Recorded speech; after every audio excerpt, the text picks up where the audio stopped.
Hello नमस्ते, मैं आपका दोस्त अभिषेक। आप लोग कैसे हैं? आशा करता हूँ होंगे। काफ़ी लोगों का मेरे पास कमेंट फ़ोन आता है कि भैया मेरे को गाना निकालना कब आएगा, मैं कब गानों को हारमोनियम पे खुद से निकाल बजा पाऊँगा। काफ़ी दिनों से अलंकार थाट राग का प्रैक्टिस किए जा रहा हूँ, लेकिन गानों को निकाल ही नहीं पाता हूँ। नोटेशन से देख करके तो गाने निकाल लेता हूँ, लेकिन गानों को खुद से निकाल बजा नहीं पाता हूँ। तो हमको कब गाना निकालना आएगा, कितना टाइम लगता है गानों को निकालने में, गानों को बजाने में। काफ़ी मेरे पास फ़ोन कमेंट इस प्रकार से रोज़ आते हैं। हालांकि मैंने काफ़ी वीडियो में इसके बारे में बताया भी है, लेकिन फिर भी आज के वीडियो में हम लोग बहुत अच्छे से समझेंगे। आप लोग अपने बारे में ज़रूर बताना कि आप लोग कितने दिनों से हारमोनियम को सीख रहे हो, ठीक है।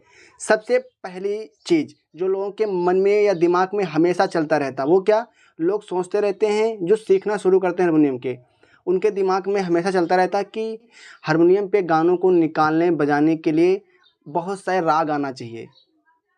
अगर मैं रागों को नहीं सीखा हूँ तो गानों को नहीं निकाल पाऊँगा। गानों को निकालने बजाने के लिए हमको राग सीखना बहुत ज़रूरी है, तभी हम गानों को निकाल पाएंगे। तो ऐसा नहीं है, अगर आपको एक भी राग नहीं आता है फिर भी आप लोग गानों को निकाल बजा लोगे। क्योंकि आप लोगों ने बहुत सारे लोगों को ऐसा देखा होगा जिनको अलंकार थाट राग कुछ भी नहीं आता, यहाँ तक उनको ये भी नहीं पता होता कि कौन सा है, कौन रे है, कौन गा है, उनको ये भी नहीं पता होता है, और वो लोग कोई भी गाने को सुन करके ही निकाल लेते हैं। तो जब वो लोग कर सकते हैं तो आप नहीं कर सकते हो, आप लोग भी कर लोगे, लेकिन आपको चीज़ों के बारे में थोड़ा पता होना चाहिए जी। और एक चीज़ ये भी नहीं कि राग नहीं सीखना चाहिए, रागों की तैयारी है तो आप और बेहतर तरीके से चीज़ों को कर पाओगे, इसलिए राग भी सीखना ज़रूरी है। लेकिन ये नहीं है कि आपने राग नहीं सीखा तो आप गानों को निकाल बजा नहीं पाओगे। अगर आपने राग को नहीं सीखा है तो आप लोग गानों को बहुत आसान तरीके से निकाल बजा लोगे।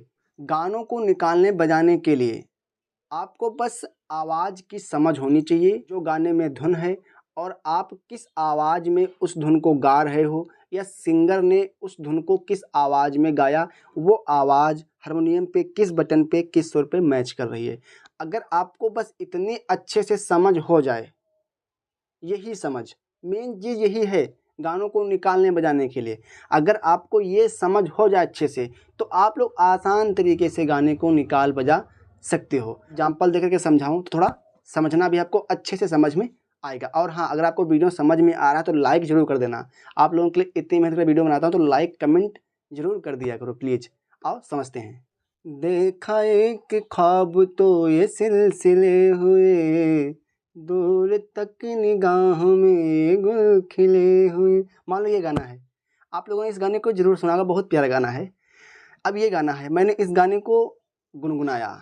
अब एक चीज़ समझो, ये गाना जो मैंने अभी गुनगुनाया, ये गाना आप जहाँ से चाहो तहाँ से बजा सकते हो, वो आप पर निर्भर करता है। लेकिन गानों में देखा गया जाता है, गानों को निकालते बजाते टाइम किस चीज़ का ध्यान देना चाहिए, आपको आवाज़ को पकड़ना है कि आपने उस गाने को किस आवाज़ में गाया है, या सिंगर ने उस गाने को किस आवाज़ में गाया है। मेन चीज़ ये होती है, ये नहीं कि आप मान लो आप गा रहे हो इस आवाज़ में और आप बजाओ इस आवाज़ में, तो ये गलत होगा। आप जिस आवाज़ में गा रहे हो या सिंगर जिस आवाज़ में गा रहा, आप उसकी आवाज़ पे ध्यान दो। तो आओ मैं आप लोगों को इस चीज़ को लाइव हारमोनियम पे करके दिखाता हूँ, ताकि आपको अभी और अच्छे समझ में आएगा। देखा एक ख्वाब तो ये सिलसिले हुए, अब ये आवाज़ है दे, अब ये आवाज़ कहाँ मैच कर रही है, दे, क्या इन स्वरों में ये आवाज़ मैच कर रही है? तो इन स्वरों में ये आवाज़ नहीं मैच कर रही है, तो आपको और स्वरों में ट्राई करना है। जैसे दे, दे, आवाज़ कहाँ मैच कर रही है, इस स्वर मैच कर रही है। अब ये स्वर लगेगा। अब मैंने इस गाने को इस आवाज़ से गाया है, अब अगर मैं इसी गाने को किसी दूसरी आवाज़ में गाता तो यही गाना किसी दूसरे स्वरों में बजता। क्योंकि मैंने आपको पहले क्या बताया कि हारमोनियम चलता है धुन के हिसाब से, आवाज़ के हिसाब से। आपको आवाज़ को देखना है कि गाने की धुन, गाने की जो आवाज़ है, जिस आवाज़ में आप गा रहे हो, सिंगर जिस आवाज़ में गा रहा, वो आवाज़ कहाँ पे किस स्वर पे मैच कर रही है, ठीक है। तो दे, देखा, देखा, खा, अब खा की आवाज़ ऊपर जा रही है, देखा, स्वर कौन सा मैच कर रहा है, ये स्वर मैच कर रहा है। देखा, देखा एक, एक, अब एक शब्द की जो आवाज़ ये है, इसकी आवाज़ ऊपर जा रही है। जैसे देखना, देखा स्वर कौन सा मैच कर, ये स्वर मैच कर रहा है। देखा एक, मिल गया, देखा एक एक। अब ये की आवाज़ तो यहाँ थी, लेकिन का की आवाज़ नीचे आ रही है, तो आपको इसको भी देखना कि आवाज़ ऊपर जा रही नीचे जा रही, कहाँ पे मैच कर रही है। देखा एक, फिर यहीं पे वापस आ गई, इस स्वर पे मैच कर रही है आवाज़, मिल गया। देखा एक ख्वाब तो ये ख्वाब, अब ख्वाब कहाँ से बज रहा, फिर यहीं से बज रहा है, मिल गया। देखा एक ख्वाब ख्वाब, और धुन इसकी नीचे की तरफ आ रही है, ख्वाब। आवाज में कौन सुर मैच कर, ये सुर मैच कर रहा है, मिल गया। देखा एक ख्वाब, बज गया। तो ये तो ये, अब ये शब्द कहाँ शुरू हो रहा है, तो यहीं से, तो देखा एक ख्वाब तो ये की आवाज़ ये बन रही है। अब ये आवाज़ कहाँ मैच कर रही है, देखा एक ख्वाब तो ये। अब ये इसमें नहीं मैच कर रही, ये की आवाज़ इसमें नहीं मैच कर रही है, क्योंकि यहाँ पे आपको लग रहा होगा कि ये कुछ मैच नहीं कर रहा। जैसे दोबारा सुनो, देखा एक ख्वाब तो ये सुर मैच कर रहा है, ये नहीं लगेगा, ये लगेगा। तो आपको इस प्रकार से चीज़ों को चेक करना है, देखना है। देखा एक ख्वाब तो ये सिलसिले, अब ये शब्द सिलसिले, ये कहाँ शुरू हो रहा, इसकी आवाज़ कहाँ मैच की, तो कैसे मिलाओगे, इसी प्रकार से सिल, यहीं से सिलसिले हुए। अब हुए शब्द की धुन इस सुर से और नीचे की तरफ आ रही, दोबारा फिर सुनो, सिलसिले हुए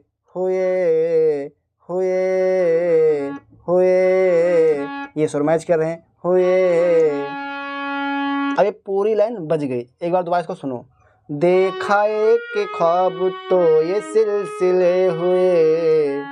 तो आपको ये समझ होनी चाहिए क्या, आवाज़ की, कि जो गाने में शब्द हैं और उन शब्दों में जो धुन है, क्योंकि हर गाने में अलग अलग शब्द होते हैं और हर एक शब्द की अपनी धुन होती है।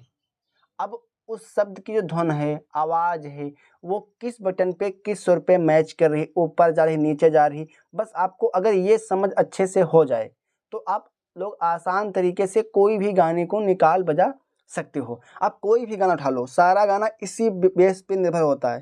अकेले हैं चले आओ जहाँ हो, मान लो ये गाना है, अब इस गाने को मैंने इस आवाज़ में गाया, अब आवाज़ कहाँ मैच कर रही, तो अकेले हैं, इस आवाज़ से अकेले हैं,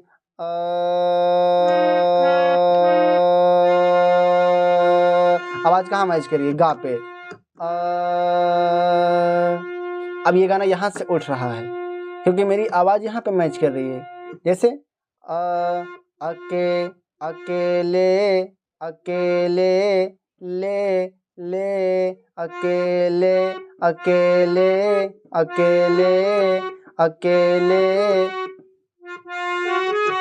मैच कर रहा है।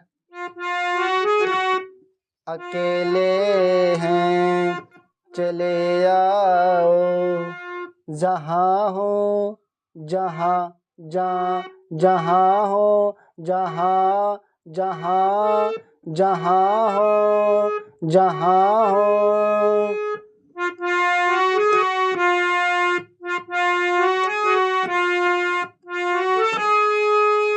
बच गया।